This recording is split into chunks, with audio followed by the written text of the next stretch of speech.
le format qu'on va adopter aujourd'hui avec Grégory, c'est un petit peu différent de ce qui a été adopté juste auparavant. C'est-à-dire que nous sommes en discussion avec Grégory depuis quelques années, avec d'autres personnes de la PSE. On avait monté un cycle, certains sont là, sur le dialogue en entreprise. Et donc je parlerai peut-être de ce qu'évoque cette intervention. C'est en tout cas comme ça qu'on avait envie de le faire avec Grégory, au titre de mes travaux de recherche sur la question du langage au travail, sur la question aussi des paroles de plainte au travail, sujet qui a fait l'objet de la publication d'un ouvrage paru en 2022, préfacé par Joël Lemarec. Les paroles de plainte au travail, des mots indicibles aux conversations du quotidien. C'est ma thématique de recherche et j'essaierai de mettre en perspective certains points de manière assez particulière, mais c'est volontaire pour contribuer à la discussion sous un certain angle. Merci beaucoup Olivia, je recommande l'ouvrage, vraiment c'est pas parce que c'est Olivia, mais c'est vraiment très, très intéressant. Et d'ailleurs il est à disposition dans la pièce réservée justement aux références bibliographiques. Merci Olivia de venir partager avec moi ce dialogue justement autour d'un cas d'intervention. Alors je vais juste du coup changer de casquette par rapport à celle que j'ai eue jusqu'à présent depuis hier. Donc là je vais vous parler d'une autre perspective, d'un autre point de vue qui est celui du sociologue intervenant donc dans un cabinet de conseil qui s'appelle Diagnostic, que j'ai confondé avec Carole Dubois qui est dans la salle, et on travaille principalement sur les sujets de risque en fait dans les environnements de travail et dans les entreprises, et on fait du coup de l'intervention sociologique dans des univers extrêmement variés. Et donc le cas que je vais vous présenter aujourd'hui est le cas d'une intervention justement qui a eu lieu. Donc on va pouvoir voir tout le déroulement de cette intervention. Et j'ai choisi en fait de présenter ce cas parce que je sais que dans l'assistance justement de cette université, on a des profils extrêmement variés. On a aussi des psychosociologues, on a aussi des médiatrices, des médiateurs. Et je pense que ce cas justement, il va interpeller peut-être un certain nombre de personnes. Et qui est la question finalement du harcèlement moral. C'est-à-dire à un moment où on n'attend pas forcément des sociologues, pour le coup, en tout cas au premier abord, et une situation où on se retrouve face à une situation de harcèlement moral, et se pose la question de comment on compose en fait avec ces situations-là, dans une situation d'intervention, et comment peut-être le regard justement sociologique peut aider à combiner peut-être différemment l'approche et essayer de voir comment on peut sortir éventuellement d'une situation que vous avez présentée comme ça. Vous allez voir qu'elle est particulièrement complexe, cette situation. En tout cas par rapport à la manière dont elle nous arrive au début. Donc la manière dont j'ai imaginé vous le présenter, c'est un peu, on va la découvrir au fur et à mesure, un peu comme la manière dont l'intervention s'est déroulée. C'est-à-dire qu'on va petit à petit déplier tout ce qu'on découvre en fait au fur et à mesure. Et justement, je reviens sur ce que disait Justine, m'a beaucoup parlé aussi sur la question du binôme. Justement, l'intervention que je vais vous présenter, là c'était une intervention dans laquelle j'étais en première ligne, en tout cas sur le terrain. Mais ce qui était extrêmement important, c'était justement l'espace de repli avec Carole en particulier. C'est ce qu'on appelle une séance de ping-pong avec Carole, sur lesquelles justement cet espace est extrêmement précieux, en particulier dans cette situation-là, pour éviter de se laisser aspirer aussi par un certain nombre de biais et de dilemmes éventuellement que je vais vous exposer. Alors, je vais faire attention au timing. Juste quelques éléments de contexte. Donc, ça se passe en fait dans un grand cabinet d'ingénierie et d'études qui fait des études en fait dans le secteur industriel. Et le service qui est concerné, c'est un service de topographie et de cartographie. Donc c'est des gens qui font des mesures et qui font après des plans, qui font des cartographies à partir de mesures qui ont été réalisées par des topographes. Et ça leur permet de mettre à jour en fait des plans géologiques, urbains, etc., qui vont être utilisés après par d'autres services, et notamment des services d'études avec des ingénieurs qui, à partir de ces plans, vont faire un certain nombre de calculs, etc., qui vont permettre de prendre des décisions sur un certain nombre de processus industrielle. Donc l'activité en fait, de cartographie, elle est très importante dans le processus de réalisation en fait, de l'activité, même si l'activité, on verra un peu plus tard que c'est une des clés aussi de compréhension, très certainement. L'activité phare, c'est l'activité d'ingénierie, c'est l'activité d'études, en fait, qui arrive après justement ce processus. Et on est dans un service qui a une cinquantaine de personnes à peu près. Donc la mise en relation, en fait, comment ça se passe, c'est qu'on est appelé donc, par le directeur de la structure, qui nous a connus en fait par le bouche à oreille, par le réseau, etc. Et en fait, il nous approche en disant qu'il a besoin, qu'il est face à une situation qui n'est pas orthodoxe, de la manière dont il est présent. Je suis face à une situation qui n'est pas orthodoxe, un truc que je ne comprends pas trop. Voilà. Et du coup, j'ai besoin d'une approche pas orthodoxe pour répondre à cette situation qui n'est pas orthodoxe. Et surtout, il nous dit c'est sensible, et j'ai surtout besoin de discrétion. C'est-à-dire que quelque chose dans lequel il faudrait, on est dans une situation sur laquelle on marcherait sur les œufs, quelque chose un petit peu compliqué. Donc, ok, et ben, on va voir ce qu'on va découvrir. Et c'est quoi le problème en fait qui peut être rencontré dans cet environnement? Et en fait, le problème, on va le découvrir en 4 phases. Parce qu'au départ, on le présente sous une certaine facette. Et puis, ça va se dérouler en 4 phases. Première phase, c'est que donc, le directeur de l'entité nous explique qu'en fait, il a reçu un courrier d'alerte d'une organisation syndicale qui concerne une salariée qu'il décrive comme étant en grande détresse, en fait, et qui serait victime de harcèlement moral de la part de la responsable en fait, de ce service. Et donc du coup, l'organisation syndicale interpelle la direction de l'entreprise en disant il faut intervenir, il faut faire quelque chose. Donc une alerte, un courrier qui est envoyé au directeur. Donc là, le directeur est assez étonné parce que c'est lui qui a recruté la responsable du service et il est quelqu'un qu'il estime beaucoup, qui a été cherché, etc. Justement pour des qualités managériales, un certain nombre d'éléments. Donc pour lui, il y a quelque chose qui l'étonne, mais bon, voilà, il y a une alerte syndicale, donc il décide de la prendre au sérieux et il confie au RH, donc à la directrice des ressources humaines, de s'en charger. Donc du coup, il faut s'occuper de la situation de harcèlement, donc, et décider de mettre en place une enquête interne pour essayer d'aller creuser en fait cette situation. Donc ça, c'est la première étape. Deuxième étape, donc l'enquête interne démarre à peine, et tout d'un coup, le directeur reçoit un nouveau courrier. Donc là, il reçoit un courrier d'une autre organisation syndicale, et dans ce courrier, cette autre organisation syndicale dit que la responsable de service est en grande détresse, parce que, en fait, elle est victime de harcèlement moral de la part de la personne du premier courrier. Et donc, l'organisation syndicale dit à la direction mais il faut intervenir, vous comprenez, sur cette situation, il faut aller faire enquête justement sur les comportements de cette personne qui harcèle sa manager, en fait. Se dire finalement, il faut que l'ensemble finalement du système à un moment donné soit le commanditaire finalement de notre action pour éviter justement ces effets d'instrumentalisation et ces effets à un moment de dire les choses. Un dispositif, quelque chose dans lequel l'ensemble des acteurs en fait, vont être en attente qu'il se passe justement quelque chose. Et donc la clé en fait qui va permettre ça à un moment, c'est finalement de prendre au mot, alors c'est très risqué, mais c'est une pratique en tout cas, de prendre au mot en fait ce que nous dit le directeur, c'est qu'il faut se remplacer tout le monde. Et du coup, peut-être que c'est ça en fait la solution, peut-être qu'il faut remplacer tout le monde. Et c'est là où en fait il y a un déclic qui se fait à ce moment-là, mais en fait aussi. Oui, c'est pas possible effectivement, d'autant plus que techniquement c'est quasiment impossible à faire. Et en fait, dire ça va aider aussi vis-à-vis des organisations syndicales. C'est-à-dire que ça va permettre de dire il faut que tout le monde en fait se mette autour de la table dans cette histoire-là. On a un intérêt commun en réalité à résoudre la situation.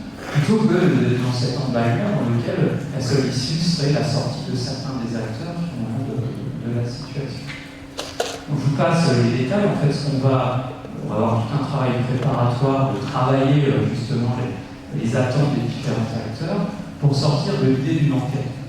On va sortir de l'idée de faire une enquête justement autour des situations de harcèlement et progressivement, en fait, au moins temporairement, mettre de côté cette question de prendre parti ou de dire quelque chose en fait sur la situation de harcèlement et plutôt les aider à faire un pas de côté pour comprendre la dynamique d'emballement. Ce qu'on va essayer d'aller comprendre, c'est cette dynamique en fait d'emballement et les aider en fait, ce qu'on a en tête derrière, c'est que tout le monde puisse ressortir en fait de cette situation en fait par le haut aussi, puisqu'on voit que l'ensemble des acteurs ils sont pris en fait dans quelque chose, ils deviennent tour à tour en fait responsables d'un certain nombre de situations et la DRH en particulier est sous pression fortement puisque à la fois il faut résoudre la situation et en même temps parce qu'on l'accuse d'avoir finalement eu le feu aussi par son approche alors qu'elle voulait résoudre en fait au départ aussi cette situation. Par contre, il y a des dilemmes extrêmement importants qui vont nous traverser en fait, à ce moment-là et qu'il faut prendre en compte, c'est qu'il y a souffrance. C'est-à-dire qu'en tout cas, il y a l'expression à un moment d'une souffrance. Et donc se pose la question de dire qu'est-ce qu'on fait justement de cette souffrance-là. C'est comme ça que c'est vécu par certains acteurs, parce que c'est comme ça qu'ils le verbalisent a priori à un moment. Et puis est-ce qu'on ne passe pas à côté de quelque chose? Et ça c'est le risque le plus important aussi. Est-ce qu'on ne passe pas en fait, à côté d'un truc qui soit vraiment problématique? Il va falloir que nous on arrive à faire quelque chose de l'expression justement qu'il y a autour de cette souffrance.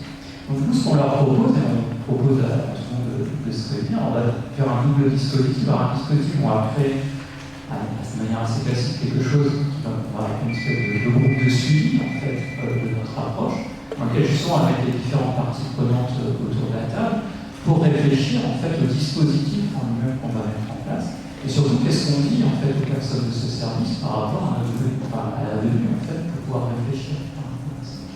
Et le point, la focale qu'il avait décidé, c'est finalement de dire on va se mettre autour de la table pour réfléchir au vécu en fait dans ce service, tout simplement, du vécu au travail, parce que ce qui, dans les intuitions sociologiques qu'on peut avoir en fait au départ assez rapidement, c'est que dans tout ce qui nous est évoqué, par un seul moment, on parle du travail. C'est-à-dire qu'on parle de plein de choses, de relations, de tout ce qu'on veut, mais à aucun moment la question du travail n'est abordée, même de moi, très tardivement, je découvre ce que fait ce service. À un moment, on explique en fait, ce qu'ils font. C'est des gens qui sont en conflit, en harcèlement, qui sont dans qu'est-ce qu'ils font, des choses qu'on décrit assez difficiles. Et puis on décide du coup d'aller faire des entretiens individuels, semi-collectifs, et des entretiens collectifs. Ça, j'insiste dessus, ça va être très important. Ces entretiens collectifs vont vraiment faire partie aussi d'une technique, d'un certain nombre de déclics qui vont se passer. Ça, c'est en termes d'intervention quelque chose d'extrêmement intéressant aussi, ces espaces collectifs. Et puis on a un problème pratico-pratique, c'est qu'il y a des personnes en arrêt maladie. Et là, c'est un problème méthodologique assez important, puisqu'une personne a un arrêt maladie, une suspension du contrat de travail, théoriquement, voilà, il n'y a pas de contact entre l'employeur et la personne en arrêt maladie. Sauf qu'on a des acteurs clés qui font partie des acteurs qui sont en arrêt maladie.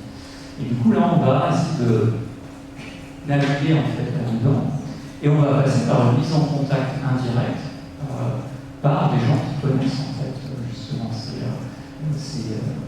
parties prenantes, en leur proposant simplement, s'ils le souhaitent, de pouvoir, s'ils le souhaitent, nous solliciter pour participer. Donc, on ne va pas les chercher, mais on met à disposition nos coordonnées, et s'ils souhaitent en fait échanger avec nous, ça reste possible. Et bien entendu, ce qui s'est passé, c'est qu'ils nous ont contactés en fait.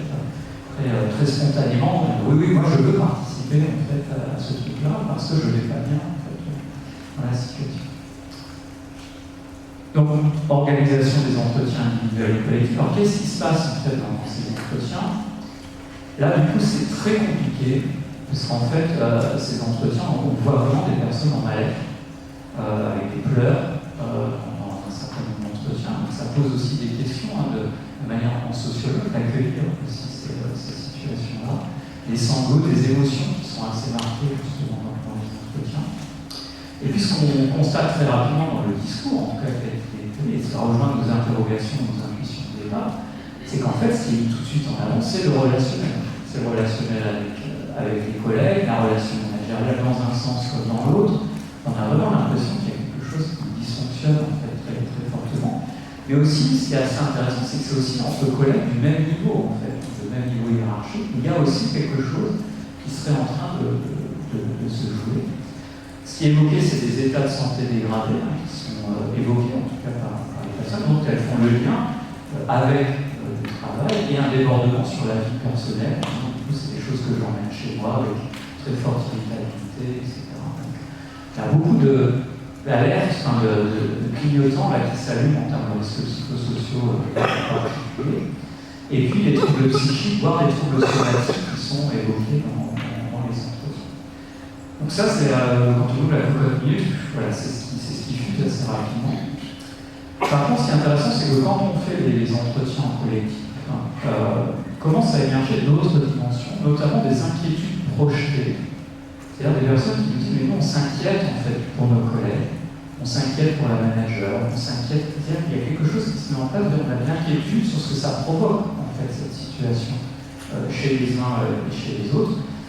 Notamment, les personnes disent que ça ne doit pas être facile à vivre pour notre manager de se retrouver, en fait, accusé comme ça de harcèlement, que c'est pas juste, en fait, de vivre ces choses-là. Et en fait, ce qui va rapidement arriver, c'est que beaucoup ne comprennent pas dans quoi ils sont pris. C'est-à-dire qu'ils ne comprennent pas la tournure, en fait, de la situation. Et du coup, la sensation d'être pris en otage par cette situation, on est pris en otage, en fait, par la situation. Et surtout, se trouve dans des situations où on n'ose plus prendre parti, de peur de se retrouver soi-même pris, en fait, dans ces tourbillons dans lesquels ils sont. Et leur inquiétude centrale, elle est sur l'issue. C'est comment en fait on va sortir en fait de cette situation dans laquelle on est. Et on voit, et du coup ça va être un marqueur sociologique important, c'est qu'on va avoir une lecture psychologisante très rapidement en fait des rapports sociaux dans ce groupe, où on voit que très rapidement avec des descriptions de manipulation, de personnes manipulatrices, de caractère, de personnalité, enfin toute une série de termes qui ont été utilisés par rapport à ça, mais du coup, c'est assez impressionnant de voir que tout ne passe que par ça, par des interprétations sur ce que les gens pensent, qu'ils ont dans la tête, qu'ils sont psycho quelque chose, etc. Ça prend beaucoup de place avec des comportements pathologiques. Du coup, vraiment. Alors c'est intéressant parce que du coup, quand on fait l'enquête et qu'on accumule comme ça tous les entretiens, si on essaie de cartographier, en fait, tout le monde dit ça de tout le monde. On a vraiment quelque chose à les écouter, tout le monde a besoin de finir, je pense, chez le psy. Donc du coup, il y a quelque chose qui est quand même très interpellant dans cette situation. Ce qui va contraster, et ça c'est un point de vue important, avec un discours qui est très empathique en réalité. Et en fait, quand on continue à discuter, il nous dit mais en fait, c'est pas des mauvaises personnes finalement. C'est pas des mauvaises personnes, c'est de la maladresse. C'est un certain nombre de choses. C'est-à-dire qu'on voit que le discours, une fois qu'on a vidé son sac, etc., le discours petit à petit, en fait, il va s'atténuer. C'est pas de la méchanceté, c'est juste qu'ils ne se rendent pas compte que ça blesse, en fait, un certain nombre de choses. Qu'est-ce qui blesse? Et c'est là qui est intéressant, parce que là, on arrive sur le travail. C'est-à-dire que c'est à ce moment-là où on commence à basculer. Qu'est-ce qui blesse là-dedans? Ce qui blesse, c'est la manière dont ça se passe dans le travail, en fait.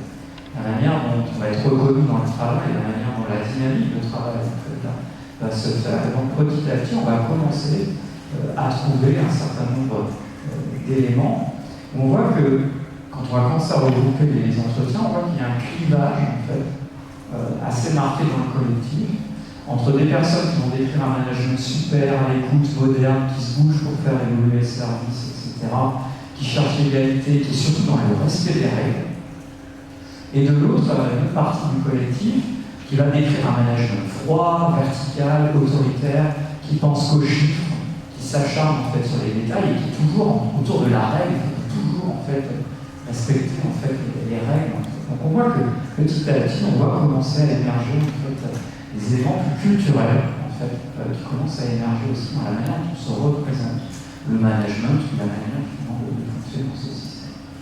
Et ce qui est assez paradoxal, c'est que quand on questionne le vécu, les conditions de travail, tout le monde nous dit en fait on a des conditions de travail super.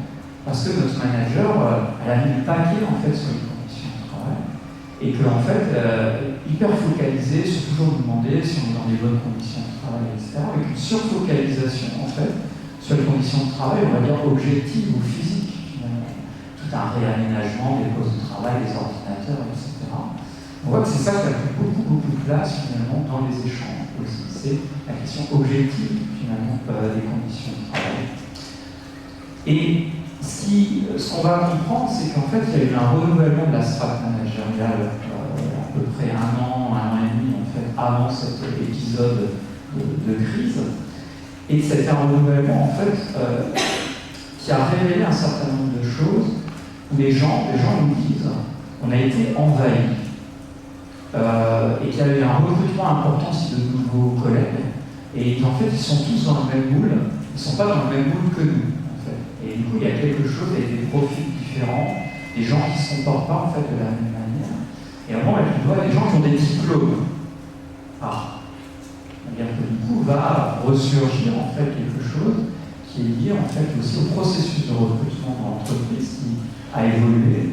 On avait plutôt originellement en fait des personnes qui n'étaient pas diplômées et qui vont apprendre le métier en fait dans l'entreprise. Et tout d'un coup on va chercher des gens avec des diplômes à l'extérieur et du coup il y a quelque chose aussi qui serait en train de se passer par rapport à ça.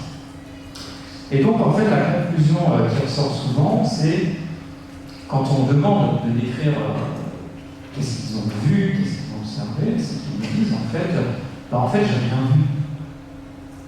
C'est qu'on a raconté en fait des situations. J'ai entendu dire qu'il s'était passé un certain nombre de choses. Et donc on a quelque chose qui s'est construit aussi progressivement sur un tel m'a raconté qu'un tel a dit ça sur un tel à tel moment, etc. Donc une espèce de mayonnaise comme ça qui monte sur des situations qui ont été décrites.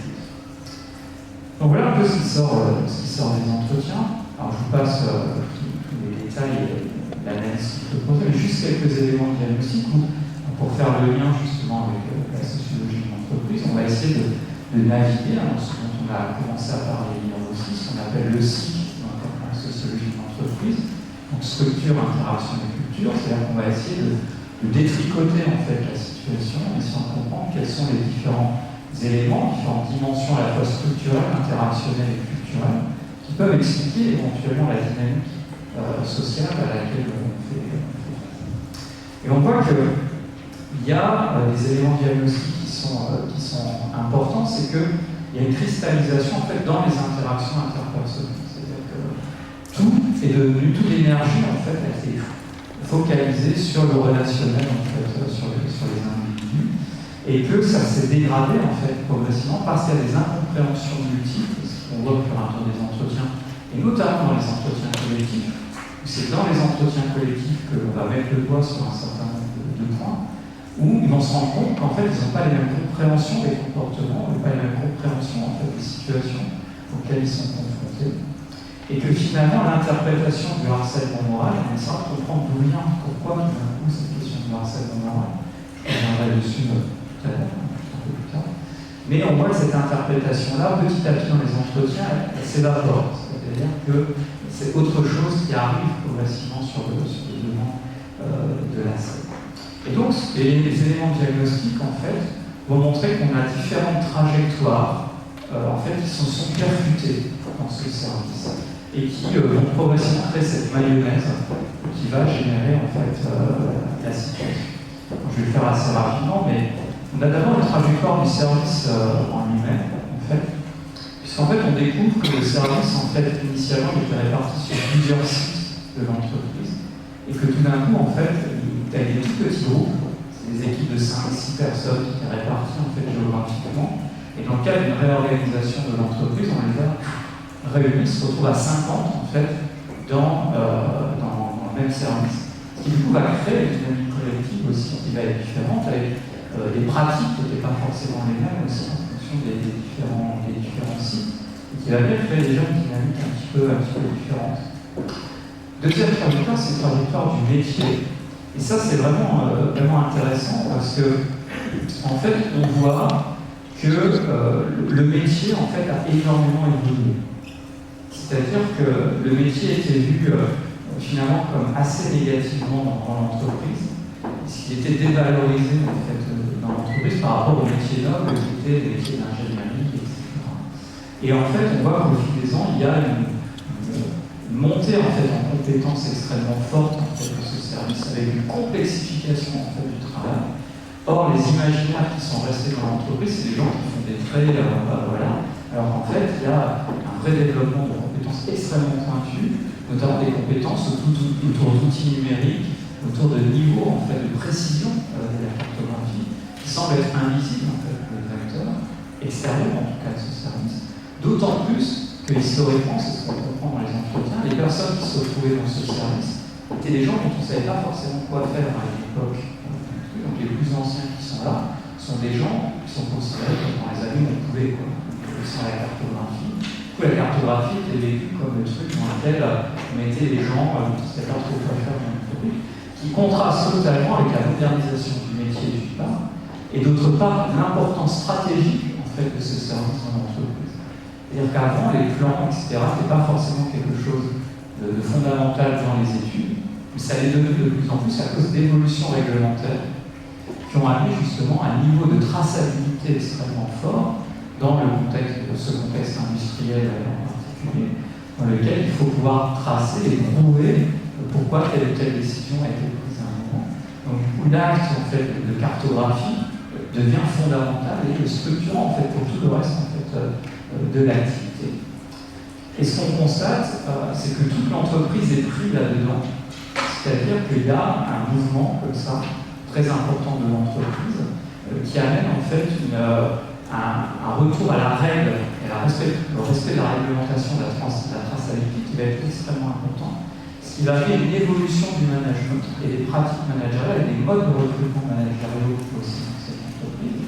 On va se retrouver avec une trajectoire en fait, du management qui va aussi être spécifique, où on voit que en fait, on se retrouve avec, et ça va être clivé en fait, entre la manager et son adjoint, entre deux profils managériaux extrêmement différents, qui sont d'un côté un profil expert qui vient du terrain, quelqu'un qui est monté en fait progressivement et qui est cartographe, et de l'autre côté, une manager qui ne vient pas du tout en fait de cet environnement-là, et qui vient en fait avec un autre équipement méthodologique, un autre équipement qui est celui des choses très rationnelles, avec des indicateurs, avec finalement quelque chose où elle est moins finalement dans la connaissance de l'activité, davantage dans son pilotage. Du coup, ça va créer un clivage très important par rapport au management précédent, qui était un management expert qui allait dans le détail en fait d'un certain nombre de choses. Et du coup, toutes les tentatives de ce management qui ne connaît pas en fait l'activité, d'aller voir l'activité par les indicateurs, par justement un retour sur la règle, sur finalement qu'est-ce que vous êtes censé faire, qu'est-ce qui est prioritaire ou pas, est vécu comme une intrusion en fait par les acteurs, le sentiment qu'on est fliqué, qu'on vient en fait nous expliquer quel doit être notre travail, donc on voit que du coup commence à s'installer en fait ce genre de choses. Et puis on a une tendance, une trajectoire culturelle, et ça va être des clés importantes du diagnostic. On a une trajectoire culturelle aussi, une évolution culturelle extrêmement importante, où là le fameux clivage qu'on a vu apparaître dans les entretiens et petit à petit quand on regroupe en fait les verbatims, etc., dans les entretiens et dans les sessions collectives, c'est qu'il y a la cohabitation de deux modèles en fait, qui sont rentrés en tension. Un modèle en fait, qui est plutôt un modèle familial, un modèle dans lequel c'est la petite famille, c'est l'équipe, on travaille entre nous, ou finalement c'est du bricolage aussi entre nous, finalement on s'organise le travail entre nous, etc. Et une autre en fait, approche culturelle qui est beaucoup plus une approche, il y a des règles à respecter, il y a des procédures, il y a de la réglementation, il faut objectiver les choses, il faut les mesurer, etc. Et donc tout ça, on voit que la légitimité dans ces systèmes-là sont construits de manière complètement différente. Entre d'un côté une légitimité qui vient de l'expérience, du savoir-faire, etc., et l'autre une légitimité qui vient du diplôme, qui vient éventuellement de respect de règles, du positionnement dans l'organisation, etc. Et donc on va petit à petit avoir quelque chose qui va se crisper en fait fortement, avec d'un côté des gens qui nous disent ils ne parlent que de chiffres, ils ne parlent que d'indicateurs, etc. On parle même de leurs collègues, pas forcément de la hiérarchie. Et dans l'autre sens, c'est des gens qui pensent que, en fait, à faire des choses entre eux, c'est des gens qui en plus se voient à l'extérieur du travail, c'est des gens qui s'intéressent à la vie privée, vous vous rendez compte. C'est-à-dire qu'à un moment, et ça va être un des moments de bascule d'ailleurs, on va découvrir sur cette question de harcèlement, c'est un moment la collaboratrice qui va demander à la manager des informations sur ses enfants. Elle va demander des nouvelles de ses enfants, comment ça se passe avec les enfants. Et ça va être vécu en fait de l'autre côté comme une intrusion, justement dans sa vie privée. C'est pas le choses dont on parle en fait au travail. Et donc du coup c'est vécu, en fait elle veut aller sur mon environnement, elle veut me nuire, il y a quelque chose qui petit à petit en fait s'emballe sur des clivages en fait qui à l'origine sont des clivages de représentation en fait culturelle par rapport à ça. Et puis enfin il y a une trajectoire de reconnaissance où on voit justement qu'il y a une complexification extrêmement importante en fait, du travail qui n'est pas reconnue dans l'organisation, que la question du diplôme fait que quand on arrive avec un certain niveau de diplôme, on n'est pas rémunéré de la même manière que ceux qui n'ont pas de diplôme, alors on fait la même activité, donc du coup ça va créer comme ça aussi des clivages importants en fait à l'intérieur du collectif. Donc ce qu'on voit, c'est que toutes ces trajectoires multiples, en fait, elles vont constituer un héritage auquel les différents acteurs vont hériter de ça. Le management va hériter en fait de ces différentes trajectoires, et puis l'ensemble des acteurs vont hériter de plein de choses en fait qui ont amené et qui ont construit en fait la situation sans forcément avoir vécu toutes les étapes justement de cette évolution. Et ça va amener en fait progressivement, ça c'est l'analyse qu'on va apporter, un déficit finalement de régulation en réalité collective dans cet environnement-là, où tout va être centré au départ sur une régulation extrêmement autonome, donc sans faire référence aux travaux de Jean-Daniel Reynaud là-dessus. C'est-à-dire que du coup, à une certaine époque, on était dans quelque chose où ça fonctionne, c'est la boîte noire, on va pas voir comment ça fonctionne, puisque de toute façon, c'est pas stratégique, c'est pas important, c'est pas bien grave. En fait. Et tout d'un coup, on a une évolution réglementaire qui fait que c'est stratégique. En fait. Donc là, il y a la régulation de contrôle qui d'un coup va prendre en fait une place très importante, où il va falloir aller redire exactement comment on fait les choses, etc. Et ça va en fait évacuer progressivement une régulation collective autour du travail en lui-même, puisqu'en fait ces différentes trajectoires vont faire que ça empêche, en fait, on reste positionné sur sa représentation en fait, de comment le travail doit se faire, la manière dont les autres font le travail, et à aucun moment en réalité, il y a eu d'occasion de dire mais comment on le fait en fait le travail ensemble, c'est quoi les attendus du travail. Et ce qui est très intéressant, c'est que la responsable du service, elle va voir assez rapidement qu'il y a un truc qui ne va pas. Mais elle, le truc qui ne va pas, son truc, c'est qu'il y a un truc qui ne va pas dans les conditions de travail. En fait. Et elle, ce qu'elle va attraper, qui va devenir son truc, elle va être omnibulée en fait, par ça, c'est améliorer les conditions de travail. Sauf que c'est une manière d'aborder la question des conditions de travail, qui sont des conditions physiques, objectives de travail. Et elle va effectivement être le papier avec des groupes de travail et de discussion pour parler de conditions de travail sur les ordinateurs, les machins, les trucs, à aucun moment du travail en fait en lui-même. Le travail a complètement été évacué et a du coup empêché de comprendre pourquoi on s'est vécu de cette manière.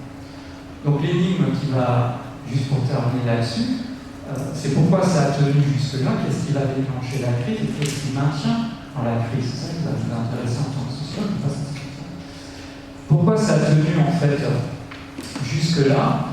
L'hypothèse qu'on va faire, c'est parce qu'il y a une rotation managériale, un renouvellement important d'un certain nombre d'acteurs. C'est-à-dire que en fait, la crise est là depuis un moment, mais en fait, ces changements d'acteurs, la manière dont ils vont aborder un certain nombre de sujets, va masquer en fait un certain nombre d'éléments. Et il va y avoir un élément déclencheur, et moi je trouve qu'il est extrêmement intéressant. C'est que la salariée qui va être à l'origine de la première alerte, en fait, des organisations syndicales, se sent pas bien, va chez son médecin, en fait, tout simplement, et évoque en fait, son maladie qu'elle n'arrive pas à expliquer, c'est-à-dire que je vais pas bien, en fait, docteur, je vais pas. Et le médecin, en dehors de tout contexte, en fait, en dehors de toute compréhension, ça ressemble à du harcèlement. Et là, tout d'un coup, ce truc, ça va être waouh! Et c'est ça que je suis. Donc, du coup, comment ça se renseigner? Elle commence à se renseigner sur le harcèlement moral. Alors, on coche les cases, on fait des situations répétées, etc. Elle commence à en parler à ses collègues. Ses collègues commencent à dire c'est ça qu'on dit nous aussi, au final. Et donc, on voit avec quoi le truc, d'un coup, cette étiquette du harcèlement moral, en fait, elle a été attrapée comme ça. Et elle va venir appuyer sur un dernier élément, qui est la question du dialogue social. C'est-à-dire que du coup, ce qui va arriver dans la plot quand on tire la pelote, c'est qu'en fait, les organisations syndicales dans cette configuration-là ne savent pas du tout ce qui se passe dans ce service. Et du coup, un jour, quelqu'un arrive en leur disant je suis victime de harcèlement, etc. Tout de suite, c'est les voyants qui se mettent au rouge. Il faut absolument qu'on aille voir en fait ce qui se passe là-dedans. Et ils commencent à poser des questions à tout le monde. Ah ouais, etc., etc. Donc du coup, on a l'alerte, la première alerte qui arrive. Et puis en face, c'est ce qu'on en période d'élection. Pour rajouter nos trucs. Donc du coup, il y a le jeu aussi après entre les organisations syndicales de dire mais qu'est-ce qui va les défendre en fait les intérêts des salariés. Et on a tout de suite toute cette analyse en fait qui arrive et qui arrive en fait dans cette situation et qui maintient paradoxalement, plus ils vont essayer de résoudre la situation, plus en fait on va s'enfoncer encore plus dans cette crise qui est là depuis un moment, qui est révélée en fait par tout d'un coup l'étiquette, c'est du harcèlement moral par rapport à ça. Et donc du coup, je vais arrêter là pour la présentation, éventuellement apprendre qu'est-ce qui s'est passé après. Et je vais passer la parole à Olivier, parce que Olivier, tu sais bien un peu, qu'est-ce que ça t'évoque pour toi? Merci beaucoup Grégory pour ce récit d'intervention très très riche, extrêmement riche. J'ai un peu des scrupules à proposer ma lecture parce que je pourrais vraiment tirer énormément de fil à partir de ce que tu viens de décrire de ton travail avec Caroline Dubois, Et bon, je vais malgré tout me plier à ce qu'on avait envie de faire ensemble. La consigne pour aujourd'hui, c'est de vous proposer une incise à partir d'une réflexion sur spécifiquement le langage du travail et cette question d'expression des paroles de plainte dans le travail, dont on voit qu'elles sont omniprésentes à la fois pour l'entrée dans le contexte, mais aussi dans l'analyse des sociologues intervenants. Je vais me situer au confluent de la sociologie et de la communication au travail et parler d'une chose qui, à mon sens, est peut-être moins familière aux sociologues, en tout cas un réflexe peu développé pour les sociologues, c'est de prendre au sérieux cette analyse, ce qui se dit, prendre au sérieux de manière première le langage, ce qui se dit, dans quelles circonstances, quelles sont les scènes de l'échange, introduire peut-être aussi la question, même si on ne développera pas forcément, des interlocuteurs, des indicateurs verbaux et non verbaux, c'est ce qui se dit, mais comment ça se dit, à quel moment, etc. Et je vais faire attention à la montre. J'avais prévu 5 points. 5 points pour faire des incises, ce qui, bien sûr, n'épuisera pas la discussion à avoir après, dans la suite, avec vous, sur l'intervention sous tous ces aspects. Alors, premier point, j'ai envie de dire que dans l'intervention, on voit là, peut-être dans toute démarche compréhensible finalement, parce que ça peut concerner aussi les chercheurs, les syndicalistes, etc. On voit l'importance d'écouter et d'entendre l'expression des paroles de plainte, ce qui se dit au premier degré. Et j'insiste beaucoup là-dessus parce que il s'agit de prendre le temps, de prendre ça au sérieux aussi, et également de le considérer en contexte. Ça, c'est une idée sur laquelle... En fait, écouter au premier degré, ce n'est pas forcément une position facile à maintenir. Parce que, comme vous le décrit très bien Grégory ce matin, on ne comprend pas bien, les gens eux-mêmes ne comprennent pas bien ce qui leur arrive, des emballements engagés, des récurrences, des répétitions, des agacements. Peut-être le sociologue est lui-même agacé, on peut en avoir marre, on entend des gens se plaindre tout le temps, on a envie de leur dire on va arrêter maintenant sur quoi on agit. Donc peut-être qu'il y a une dynamique aussi de communication qui est intéressante à repérer en termes de crispation, se traduisant sur le plan langagier, permettant de repérer, alors là à un deuxième degré, des choses qui vont être utiles à la compréhension.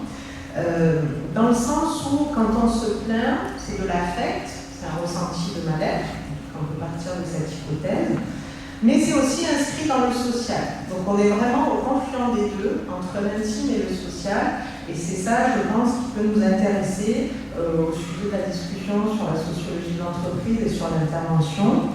Alors si on déconstruit un petit peu, qu'est-ce que ça implique, qu'est-ce que ça suppose cette inscription dans le social? Je m'adresse à quelqu'un, mais c'est toujours situé. Donc je m'adresse dans le cadre d'une interaction, de certaines scènes, c'est engageant.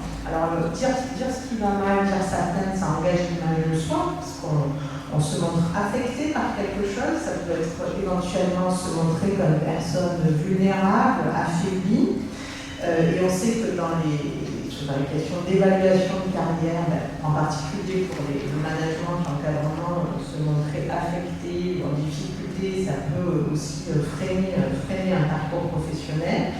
La plainte engage aussi, se donne à voir ce que la personne, le locuteur, a en termes de disposition, en termes de rapport au travail, c'est-à-dire en lien avec ceux dont on nous plaint, individuellement ou collectivement, on voit sortir un certain rapport au travail. Et donc, le débouché du récit de Grégory montre ça. Dans le fond, se jouent aussi des choses très culturelles sur des trajectoires professionnelles et biographiques, un certain rapport au métier, tout un tas de paramètres qui après vont permettre de consolider un diagnostic. Mais vous voyez, par cette entrée langage, on a déjà tout ça. Mais encore faut-il se donner le temps et les moyens de l'écouter, de le poser, et puis par la suite, de déconstruire, de prendre cette matière première de manière centrale, avec l'idée qu'on est aussi dans le social, et qu'on est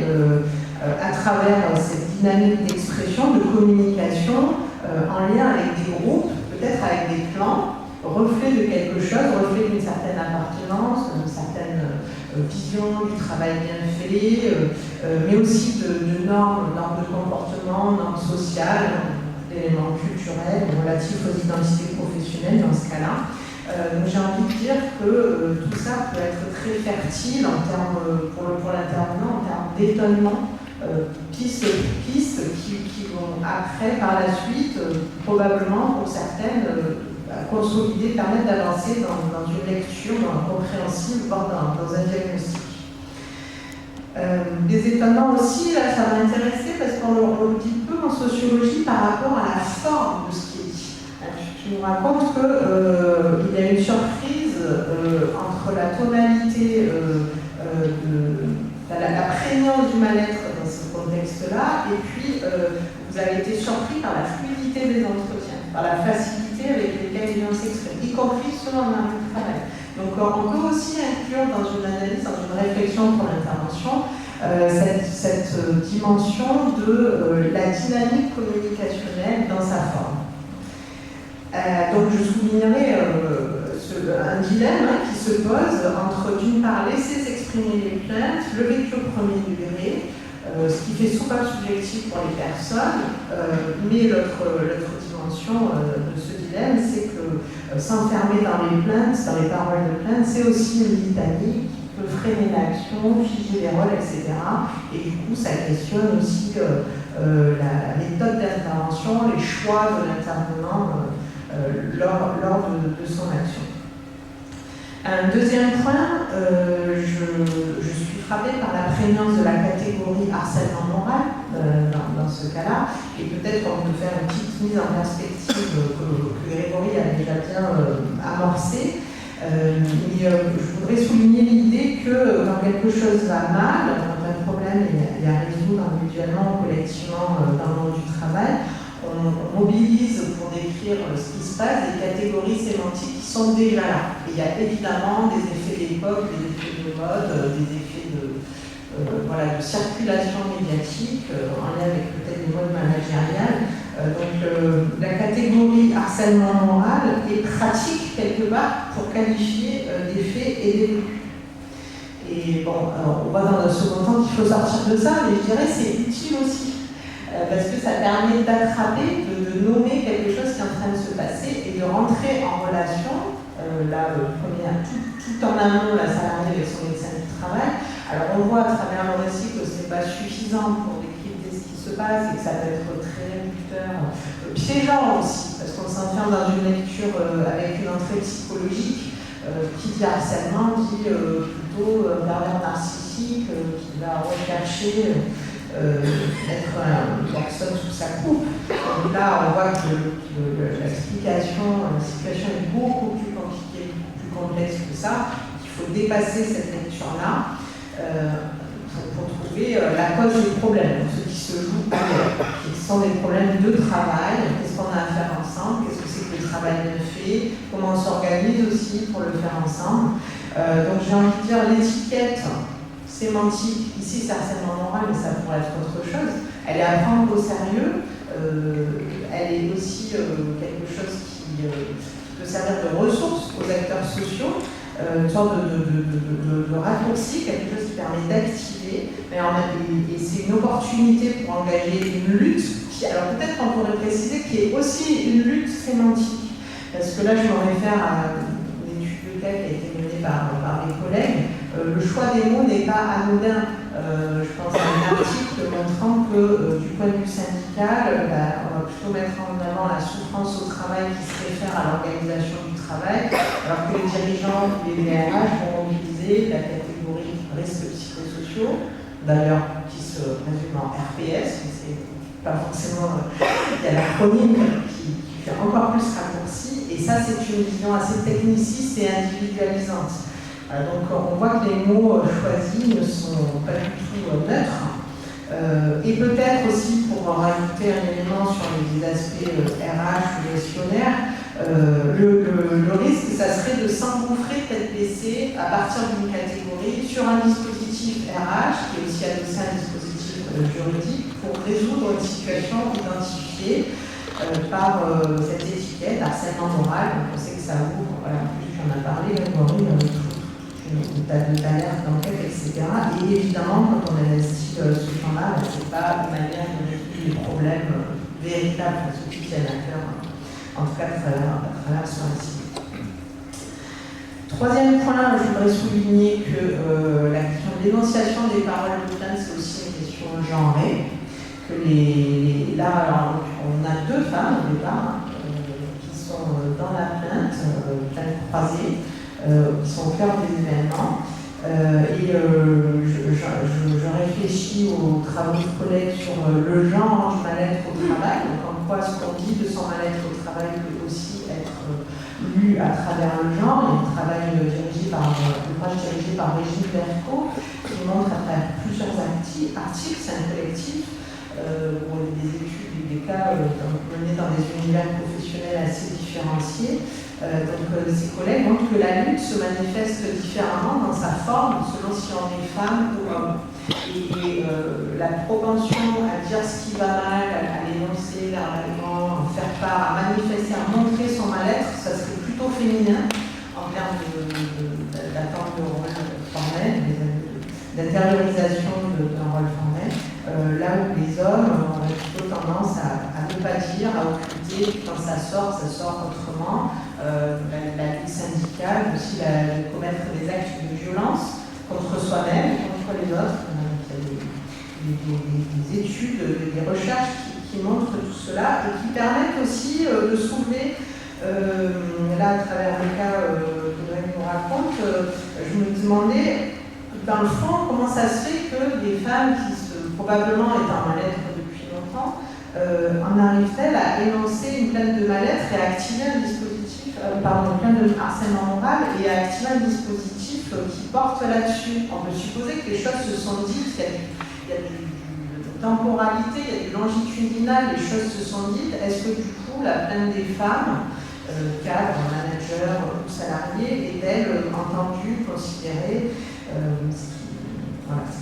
et si ça avait été des hommes, on peut se demander qu'est-ce qui se serait passé. Quatrième point, là j'enfonce un peu une porte ouverte par rapport à la richesse du caca d'écrite grec, mais disons-le, appelons-le, sous les affects exprimés se trouve le travail, se trouve l'activité de travail. Et dans le fond, quand on a un travail d'intervention sociologique, c'est ce qui nous anime, ce qui nous fait avancer, c'est de regarder derrière les affects les rapports sociaux de travail. Donc en sociologie des organisations, on a ce prisme de relations de pouvoir et de culture professionnelle en confrontation. D'ailleurs, Saint-Saulu avait déjà beaucoup travaillé à partir du langage, Crozier aussi à l'origine, dans le phénomène bureaucratique. Ce qui nous intéresse, c'est pas de savoir les opinions en tant que telles, mais de regarder en quoi ce que disent les uns et les autres permet de comprendre des dispositions, des groupes professionnels ou autres et ce qui se joue entre eux. Voilà, cette prégnance de l'activité de travail, il me semble, des rapports sociaux de travail, vraiment à avoir en tête tout le temps dans l'intervention sociologique. Et puis tout dernier point, cinquième, c'est au sujet ce cas montre, au moins à l'époque que raconte Greg, que les plaintes sont devenues inaudibles. Il y en a tellement, on comprend tellement rien, ça fait profusion, il y a un emballement. Tu parles aussi de disqualification croisée des plaintes. J'ai envie de souligner, est-ce que c'est une disqualification des plaintes ou est-ce que c'est une disqualification du mal-être vécu par les personnes? Et là, ça peut être, je m'explique en m'appuyant sur une typologie construite à travers mes recherches. Toutes les plaintes ne sont pas équivalentes. Il y a un éventail et ce sont aussi des indices, des indicateurs non verbaux qui nous permettent d'avancer dans l'analyse de ça. On peut avoir du mal-être qui s'exprime, des plaintes de mal-être. Et dans les rapports sociaux, dans les relations de pouvoir, ces plaintes-là qui sont rabattues parce qu'on n'a pas envie de vraiment voir ce qui se passe, sans être des confrontations. Donc c'est plaintes, le mal-être disqualifié, mais aussi en organisation toujours, des plaintes qui peuvent être stratégiques, c'est-à-dire se plaindre d'un service, se plaindre d'une autre personne, ça peut être une ressource rhétorique mobilisée pour se positionner dans les jeux de pouvoir. Donc est-ce qu'on a de ça? Et il y a l'autre figure, les plaintes rituelles. Je ne sais pas si là, il faudra développer ça, ça te paraîtra pertinent, mais cet aspect lien social à travers la plainte, on n'arrive pas à résoudre ce qui se passe, donc il y a quelque chose qui s'installe, on répète toujours, et puis finalement ça prend une allure ludique, conviviale, qu'on peut déceler en regardant une fois de plus les indicateurs verbaux et non verbaux. Donc j'ai envie de souligner que il y a aussi, en fait, tout ce kaléidoscope, cet éventail de nature des plaintes, et dans le cas présent, ça me permet de te poser une question, Greg. Est-ce que tu dirais qu'on est là dans un mal-être, des plaintes de mal-être, reflet d'un mal-être qui est partout, qui n'est pas entendu, qui est disqualifié, qui est sanctionné peut-être aussi, ou est-ce qu'on est dans des jeux communicationnels avec un emballement sur la forme, probablement un peu des deux, donc là ça m'intéresserait d'en savoir plus. Merci. Merci beaucoup Lydia pour ces réflexions que je trouve très, très riches, très intéressantes effectivement sur le cas. Alors, par rapport à ta question, je pense que c'est un peu des deux, effectivement. C'est-à-dire qu'on a quelque chose, on voit bien dans les entretiens aussi, et là, il y a effectivement, en tout cas ce mal-être, il s'exprime aussi par le corps très très fortement dans les entretiens, et on voit que c'est très difficile pour certaines personnes de tenir en fait les entretiens. Mais on voit aussi à quel point, je pense que ça pose plein de questions aussi sur l'intervention, sur ce qu'on cherche à faire en intervention aussi. En fait, ces entretiens, ils ont joué des rôles clés en fait, de cheminement aussi pour les acteurs. C'était un endroit où la plainte pouvait être reçue, écoutée, entendue sans jugement aussi. Et dans lequel finalement par le questionnement du sociologue, ça amène à ouvrir d'autres perspectives aussi de compréhension en fait, de la situation.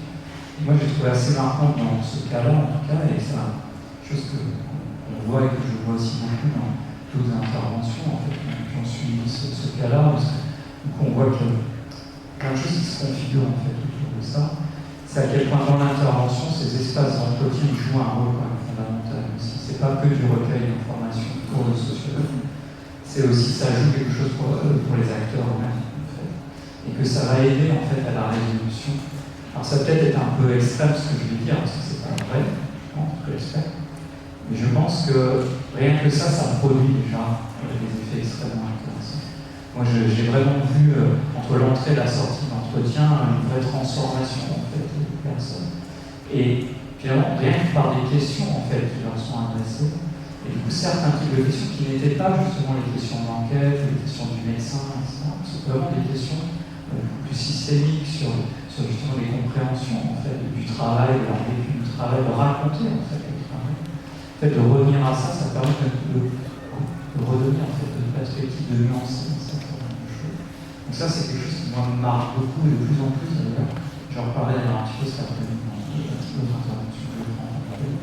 Ce sur le fait qu'il y a, je pense, des effets d'intervention extrêmement importants dans le moment où on recueille aussi les matériaux. Je pense que dans les situations comme celle-là, c'est vraiment important, et c'est important d'y réfléchir, je pense, aussi.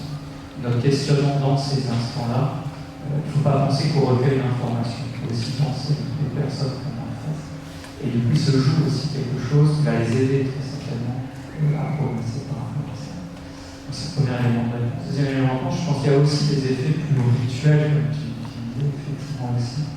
On sent qu'il y a eu un emballement, effectivement, autour de ça, et qu'à un moment, ça devenait un peu un jeu, alors je pense qu'il y a grand guillemets dans tous les sens. Mais à un moment, effectivement, on sent que, en tout cas, c'est ce qu'il disait dans les entretiens collectifs aussi, c'est qu'en gros, on arrivait le matin, et c'était alors de quoi, en fait, aujourd'hui, on va râler, en fait, sur quoi il va y avoir une plainte, de quoi on va se plaindre. Et du coup, quelque chose qui était très projeté, en fait, entre les individus, dire avec quoi elle va venir aujourd'hui encore, avec quoi elle va venir, ça va encore être quoi le problème, en fait, aujourd'hui. Et du coup, ce truc-là, je pense que ça participe justement d'une disqualification du mal-être, en fait. C'est-à-dire qu'à un moment, ça s'est tellement installé que forcément elle va se plaindre ou ils vont se plaindre de quelque chose, que le mal-être n'est plus du tout entendu. On n'arrive plus à faire le tri là-dedans de ce qui relève de râler, quoi, et de trucs qui relèveraient vraiment d'une souffrance aussi qui a pu s'installer. Ça, c'est quelque chose qui est assez marquant, effectivement, sur ce terrain-là, et qui se joue aussi avec l'extérieur du service. Parce qu'en fait, on découvre un peu plus tard, après le diagnostic, d'ailleurs, quand il y a des restitutions, etc., qu'en fait, le directeur, finalement, il n'avait pas entendu en fait, un certain nombre de signaux qui étaient renvoyés, en réalité, parce que pour lui, c'était pas.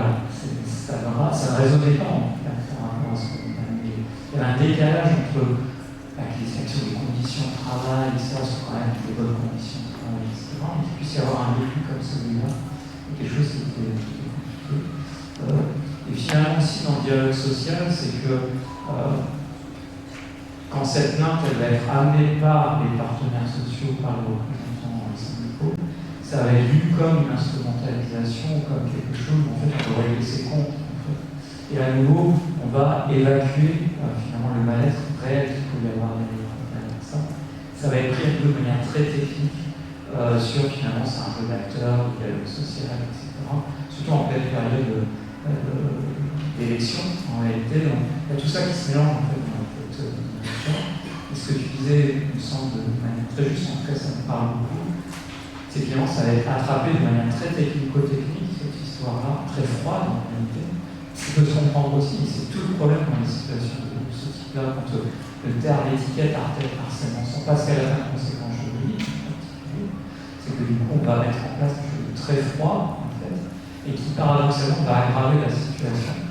Dans ce cas-là, je pense que c'est toujours le cas, mais dans cette situation-là, ça va aggraver la situation, parce qu'on va l'attaquer de manière très technique sur les critères du harcèlement, en fait. Qu'est-ce qui s'est passé, qu'est-ce qu'elle a fait, à quel moment, etc. Et alors là, on évacue complètement la question du travail, et ça va aggraver, ça va aspirer encore plus les acteurs dans le relationnel et dans le jugement réciproque des comportements. Individuel. Quelle est la différence dans le cadre de votre intervention entre entretien individuel, ok, mais entretien collectif et focus group en termes de méthodologie, je voudrais savoir. Et puis, par rapport à la sortie de crise, moi, je n'ai pas vraiment retenu les éléments de sortie de crise, donc je ne sais pas si on s'arrête aux éléments d'analyse ou bien on accompagne, parce qu'un intervenant en entreprise, il va proposer des choses ou un médiateur il va proposer un plan de sortie de crise. Et donc vous, est-ce que votre travail s'arrête à l'analyse, vous fournissez uniquement des éléments d'analyse, ou bien vous proposez un plan de sortie. Et puis, j'avais une troisième question, mais je vais m'arrêter. Merci. C'est la première question, effectivement, sur l'entretien individuel, entretien collectif. Dans cette intervention et dans le dispositif, c'est vraiment important d'articuler les deux, justement. Donc, il y a à la fois des espaces individuels et les personnes pour pouvoir justement aussi déposer un certain nombre de vécus de manière très sécurisée. Et ce que les entretiens collectifs, alors là, dans ce dispositif-là, en tout cas, la manière dont on l'a organisé, j'en parlerai un peu, c'est qu'on va faire parler justement du travail. C'est-à-dire que du coup, ce qui va nous intéresser, c'est de faire parler en fait du travail, de décrire en fait le travail. C'est-à-dire qu'on va faire des entretiens collectifs. Vous venez, puis on va parler de ce qui ne va pas, on va parler en fait des difficultés relationnelles. C'est pas du tout ça qui va être le point d'entrée. Le point d'entrée, c'est que nous, on va l'actionner en disant, nous, pour faire notre travail, on a besoin de comprendre le travail.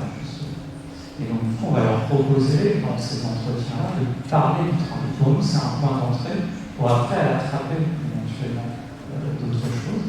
Et là, dans ce cas-là, j'ai utilisé un photolangage, en fait, des situations où, finalement, au cours de la discussion, il y a des photos, on parle ça s'appelle des photos en fait, qui sont disposées.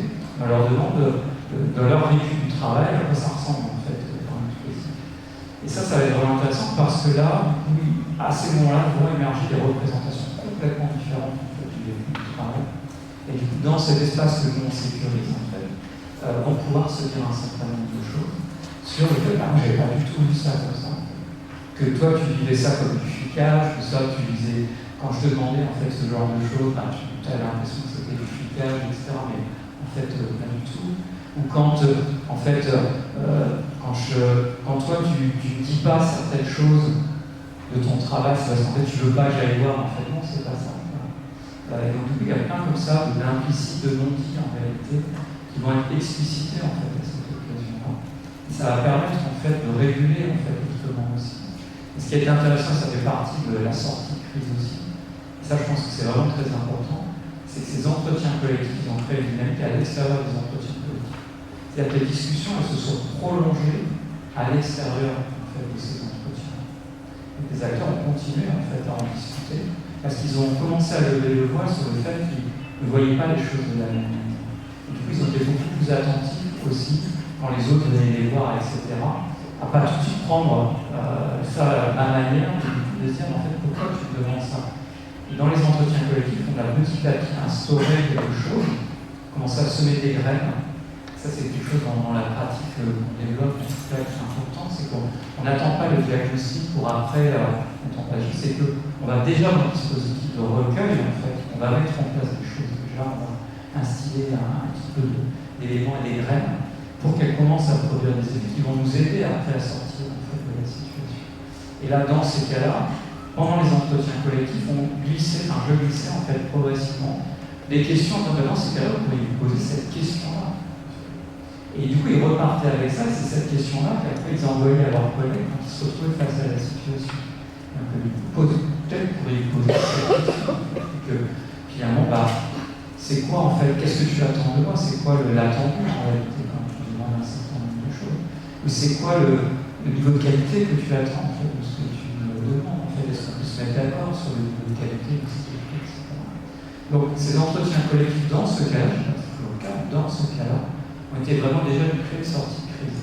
Ça a été très intéressant parce que quand il y a eu un travail de restitution, il y a eu des restitutions multiples en fait, après le travail. Mais en fait, les acteurs avaient déjà cheminé. En fait. Une grande partie des acteurs avaient cheminé. Et du coup, le travail de restitution a été beaucoup plus naturel. En fait. Et du coup, les propositions qu'on a pu faire, en fait, on a fait quasiment pas de propositions. On leur a rendu la main en fait, en disant mais qu'est-ce qu'il faudrait faire? Ils avaient plein d'idées. Donc on a mis en place un séminaire dans lequel ils ont listé un certain nombre de choses sur le travail en fait. Qu'est-ce qu'il faut qu'on mette en place? Et du coup, ça, à partir des différentes trajectoires que j'avais identifiées, les trajectoires qui sont ici, ils ont réfléchi en fait aux actions qui pouvaient être mises en place en face de chacune de ces trajectoires pour que ça soit mieux vécu. Et du coup, il y a eu tout un travail comme ça qui s'est fait collectivement par rapport à ça. Ce qui a été le plus difficile, c'est la réarticulation avec la direction et avec les représentants. C'est ce qui a été difficile parce qu'eux n'avaient pas cheminé dans tout ça. Et moi je viens d'un CSE en particulier dans lequel il y a une institution qui a été particulièrement houleuse, mais qui a été salutaire puisqu'en fait ils se sont vraiment écharpés en fait, là-dessus. Et à la fin c'est revenir, du coup il faut qu'on aille voir en fait, il faut qu'on découvre le travail, parce qu'en fait on ne connaît pas en fait, leur activité. Et ça les a réintéressés en fait, à la question du travail numérique. Pareil, du coup il y a toute une série d'actions comme ça qui ont été mises en place, on a continué à l'accompagner. Et d'ailleurs, il y a quelques semaines, j'ai eu un entretien avec un manager, justement. C'est très intéressant parce que c'est complètement déplacé depuis. Pour elle, ça a été une ouverture incroyable. D'ailleurs, elle s'intéresse beaucoup à la sociologie aujourd'hui. Plein de bouquins qu'elle me lit en fait, sur le sujet, que je vais recommander, etc. Et en plus, elle a complètement changé de manière aussi de fonctionner avec ses équipes. Donc cette crise, quelque part, elle a été salutaire aussi par rapport à ça, même si elle a été extrêmement violente à la vie. Et ces gens qui travaillent ensemble, ça se passe plutôt bien, ils organisent plein de choses. Et il y a beaucoup de travail vers l'extérieur, vers les autres services. Donc finalement, ce qui a été moteur central pour sortir de la crise, c'est l'image qu'on renvoie en fait, aux autres services de l'entreprise. En fait. Et du coup, il y a toute une mobilisation pour redonner une image positive de notre service. Et un travail qui a été confié à la personne qui se sentait à l'origine en situation de harcèlement, parce qu'elle a meilleure chose de créer. Elle est devenue en fait un peu la personne qui va raconter le travail justement aux autres services. Elle est expliquée aux autres services quel est leur travail, de quoi ils ont besoin, etc. Et ça va l'obliger, ça va obliger à aller voir ses collègues pour comprendre en fait, le travail qui était par lequel elle ne réalisait pas, et du coup mieux comprendre pourquoi ils se comprenaient pas en fait sur un certain nombre de points. Donc c'est à la fois où on fait des recommandations, en tout cas c'est dans notre approche, c'est pas que comme ça qu'on fait en sociologie d'entreprise. Mais nous les recommandations finalement, elles vont être relativement légères, dans le sens où il y a déjà un travail préalable qui est fait par le dispositif, nous on appelle le dispositif intervenant, en fait, qu'on va mettre en place. L'intervention de Olivier Folly, qui montre toute la puissance que peut avoir la sociologie à travers effectivement des faits sociaux, chargés d'intérêt, qui passe ensuite à la mobilette du sociologue, de la catégorisation avec cette approche très méta et cette distance, mais approche très scientifique, effectivement sur la base d'un matériau très solide, très construit, et j'ai effectivement entendu faire cet ouvrage.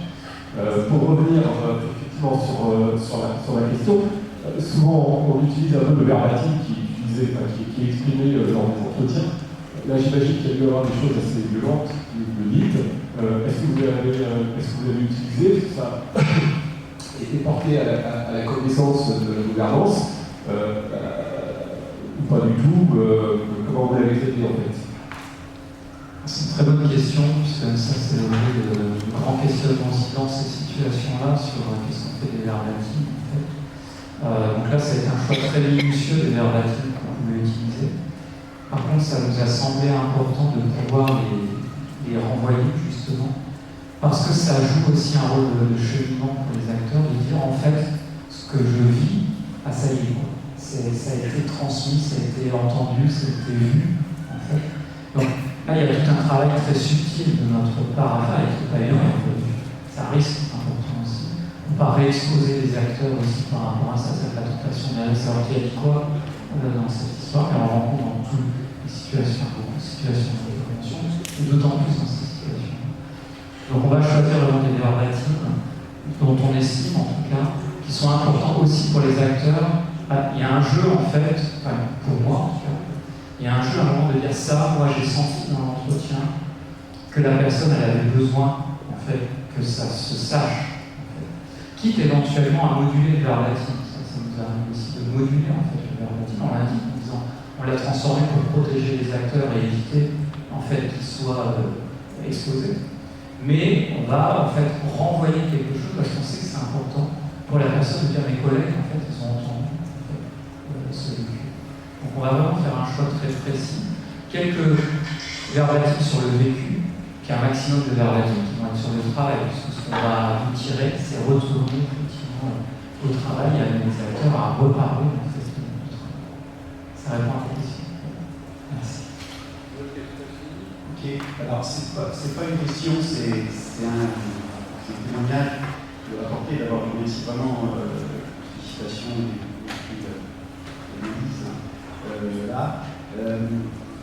Alors, j'ai été confronté très souvent à ce type de situation, alors non pas en tant qu'intervenant externe, mais quand j'étais en activité, en tant que responsable syndical, dans une grosse entreprise publique, de plusieurs milliers de salariés, de milliers d'agents, avec plusieurs syndicats, ayant plusieurs centaines d'adhérents dans cette entreprise, fortement implantée. Et très souvent, on est confronté à ce type de cas pour différentes raisons, parce que la moitié de l'activité d'un responsable syndical, ça va être la défense individuelle. Donc ça va être des rencontres individuelles et des analyses voilà. Donc la question du harcèlement, on va venir tout de suite. Tout est harcèlement. Dès qu'il y a une difficulté, on va dire harcèlement. Donc la question à l'interne, c'est avec nos moyens, comment on fait face à ces situations.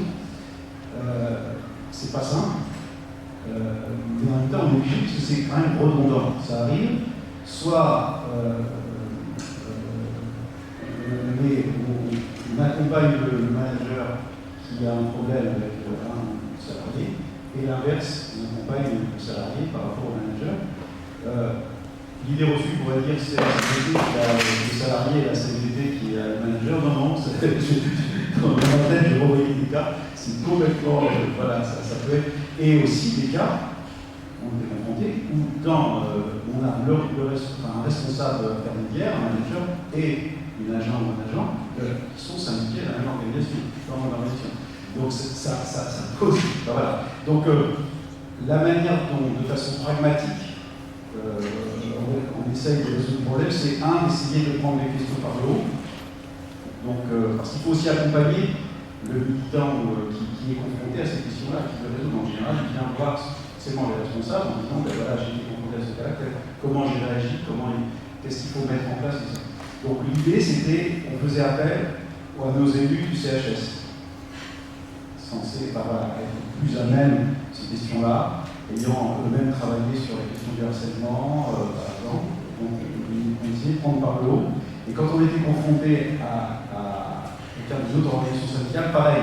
C'est-à-dire que par le CHS, les élus du CHS connaissaient aussi les élus du CHS de l'autre organisation. Donc voilà, c'est de prendre par le haut. Ou sinon, c'était... moi, je prenais mon bâton de la main, j'allais voir mon homologue, le secrétaire de syndicat, pour essayer de voir si on pouvait pas prendre le problème de façon pragmatique. Voilà, c'est juste un témoignage concret. Merci beaucoup, et c'est très parlant d'une situation qu'on rencontre aussi dans justement la situation actuelle dans laquelle je fais l'intervention là, où on est typiquement dans cette configuration. On a à nouveau une situation de harcèlement qui est décrite comme une situation de harcèlement, une question d'âge. Non, mais il y en avait une là. Et du coup, désolé. Et on est, les personnes sont impliquées dans la même organisation. Du coup, là, ça crée une complicité. Et c'est un vrai sujet aujourd'hui. On entend beaucoup de représentants du personnel qui nous interpellent là-dessus. Comment on gère en fait ces situations-là? C'est très compliqué parce que la réponse, en fait, la vérité hypothétique, juridique, etc., n'est pas satisfaisante aujourd'hui, en tout cas. Parce qu'en fait, elle ne permet pas forcément du coup de réagir et de résoudre en fait ces situations-là. Voire parfois, ça produit des situations. Enfin, Caron a eu l'occasion d'intervenir dans certaines situations. Tout est parti vraiment en vrille derrière justement des situations de harcèlement qui ont été avec des approches qui sur le papier sont exactement ce qu'il faudrait faire d'un point de vue juridique et qui provoquent en fait des effets après sur les collectifs, sur le fonctionnement global de l'organisation qui sont terribles et qui vont durer pendant des années, qui vont donner des dégâts à notre économie. Juste peut-être deux dernières questions, peut-être, et après, je sais pas où il faut. Déjà, merci beaucoup pour vos interventions. Moi, j'avais une question juste sur la notion d'écouter au premier degré. Parce que je n'ai pas très bien compris. Bon, c'était très clair, donc c'est ma faute, mais c'est juste sur cette notion-là, je n'ai pas très bien compris ce que vous entendiez par écouter au premier degré. Alors j'entends par là déjà être avec les personnes. Tout à l'heure, Greg évoquait la question des témoignages indirects. Écoute au premier degré, c'est peut-être être avec les... D'ailleurs, on peut être quand même pris dans la situation concernée. Et puis considérer que les choses se disent et les choses se disent aussi sur une certaine scène. Prendre ça en compte. Avoir un soin, une sensibilité, peut-être qu'on pourrait reprendre cette idée, avoir un désir d'être sensible, se rendre sensible, qu'on soit intervenant, qu'on soit soi-même impliqué dans une situation, à ce qui est dit et à comment c'est dit. Qu'est-ce que ça nous inspire, qu'est-ce que ça nous fait, si on pousse un petit peu plus en termes de communication, on peut dire que chacun, au moment où ça se passe, on a une idée de ce qui est en train de se passer et on construit ensemble la signification de ce qui est en train de se passer, des cadres interprétatifs. Voilà, donc en tout cas, d'avoir cette vigilance, cette attention, et aussi peut-être cette précaution méthodologique quand il s'agit de travailler sur l'intervention. Merci beaucoup, c'est vraiment passionnant les interventions, et même c'est avant la rencontre. Moi, c'était juste peut-être pour revenir, parce que j'ai beaucoup aimé ce que vous disiez sur la récolte des informations pendant l'entretien, qui permet déjà l'intervention. Et même en vous écoutant, j'ai l'impression que c'est carrément, ça peut se rapprocher de la médiation, d'une certaine manière que vous, en tout cas, que vous décrivez, avant vous relouez quand même un dialogue, vous arrivez à remettre une dynamique de groupe, vous voulez savoir comment vous peut-être vous positionner par rapport à ça, et aussi par rapport à d'autres modes d'intervention comme l'auto-analyse, je ne sais pas si dans le sens auto-analyse, pas psychanalyse du tout, mais comme il y avait dans les mouvements ouvriers, souvent c'est des grilles d'analyse des conditions de travail qui étaient données aux personnes pour qu'elles puissent faire un peu un autodiagnostic. Et en fait, j'ai connu un peu ça dans ce que vous disiez, c'était pour savoir si vous reconnaissez. Déjà, effectivement, sur la question du recueil de l'information et sur la médiation, je pense qu'effectivement, ce sont des formes de médiation sociologique, on pourrait peut-être appeler ça de cette manière-là. C'est intéressant de questionner d'ailleurs nos collègues médiatrices et médiateurs là-dessus. Je pense que c'est intéressant d'aller explorer ça aussi, peut-être dans les événements qu'on va organiser par la suite sur le cycle sur la médiation. Il y a des choses, je pense, des regards croisés qui sont très intéressants peut-être à développer par rapport à ça. Je pense que dans ce cas, et même de manière assez générale, je pense dans ma pratique en tout cas, il y a quelque chose qui relève effectivement de quelque chose de la médiation sans forcément recouvrir la médiation au sens strict du terme. Il se passe quelque chose autour de ça dans l'approche. Après, voilà, sur le lien avec d'autres approches méthodologiques ou d'autres choses, je ne sais pas trop, en fait, en tout cas, il faudrait aller voir quelles sont ces pratiques-là. Nous, en tout cas, on essaie de développer une pratique qui est issue effectivement de la sociologie d'entreprise et des manières telles qu'elles ont été pensées, en tout cas, à une certaine époque. Et après, à les ajuster, à les hybrider aussi. On s'inspire énormément de ce que disait Laurent Servel hier, qui est très juste de ce point de vue aussi. On est dans le combinatoire, justement. C'est ça qui va être riche et c'est ce que permet la sociologie d'entreprise, justement. C'est par la pensée en forme de système, finalement, aussi.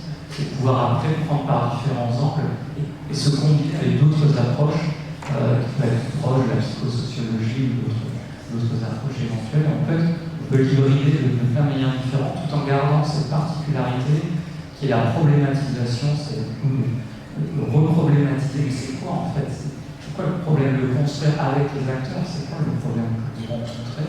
Au-delà de il ou elle est méchante en fait, mais c'est quoi le problème par rapport à ça?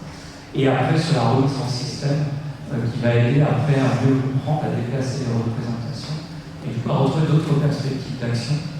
Et c'est là où, peut-être une particularité dans notre manière de faire, je sais qu'elle est unique, qui fait faire comme ça, etc., mais c'est la pratique qu'on a développée, qui est vraiment de penser l'intervention directement dans le processus en fait, de recueil, vraiment un dispositif intervenant, et pas uniquement quelque chose qui serait très séquencé, qui serait peut-être plus proche justement d'un travail de recherche aussi, dans lequel on va justement travailler de manière un peu plus séquencée, caricature un peu plus en tout cas, où là on va penser vraiment quelque chose qui va directement d'intervention dès le premier moment et d'ailleurs dès la prise de contact avec le directeur.